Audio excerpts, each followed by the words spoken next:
आइए हम सब अब इस समय परम पूज्य गुरु महाराज की बताई हुई साधना को करेंगे। अगर कोई नए भाई बहन बैठे हों, नए साधक बैठे हों तो उनके लिए क्रिया बतला दी जा रही। कल मैं वैसे स्ट्रेस टेस्ट के लिए गया था।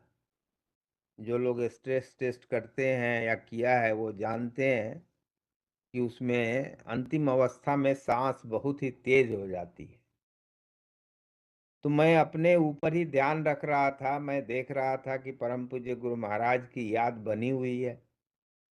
पर जैसे ही सांस ऐसी गति में पहुंच गई जहां लगने लगा कि शायद अब सांस रुक जाए, प्राण निकल जाए, और उस वक्त में परम पूज्य गुरु महाराज की याद नहीं रही।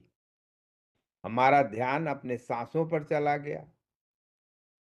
वास्तव में हम सब जो सुनते हैं कि बिरले के भाग्य में ही वह वस्तु मिलती है, हम सब ये भी सुनते हैं कि परम पूज्य गुरु महाराज को हर क्षण याद करने का तात्पर्य ये है कि हमारे अंत समय में गुरु महाराज की याद बनी रहे, और तभी वास्तव में हम उस मुक्त अवस्था को प्राप्त कर सकते हैं।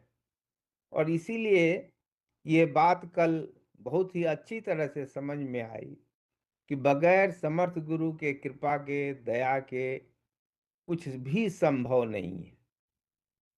अगर हमारा स्वभाव ऐसा है कि जब हमें लगे कि हमारा सांस रुकने लगा और उस समय ही अपने समर्थ गुरु की याद न रहे, कितनी दुखद बात है।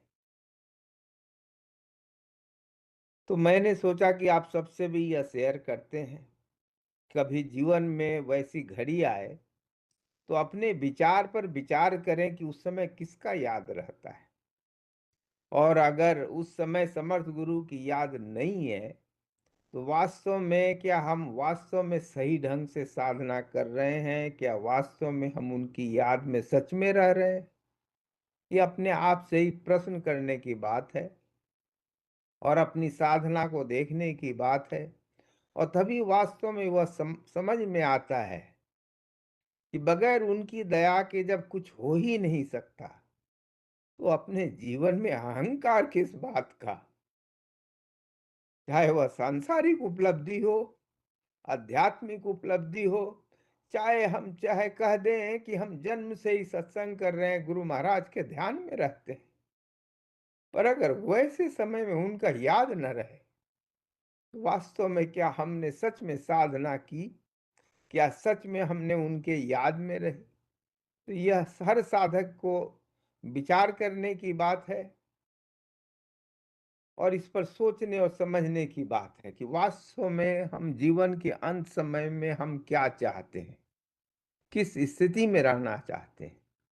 उसी के लिए परम पूज्य गुरु महाराज ने जो साधना दी है हम सब करते हैं, जिस उस शक्ति को प्राप्त कर सकें कि ऐसा कोई क्षण जीवन में ना आए उनकी याद न रहे। इस साधना को करने के लिए हम सब एक ऐसे सुखद आसन में बैठते हैं जिसमें जहां तक हो सके बगैर हिले डुले करीब 35 मिनट तक बैठे रह सके।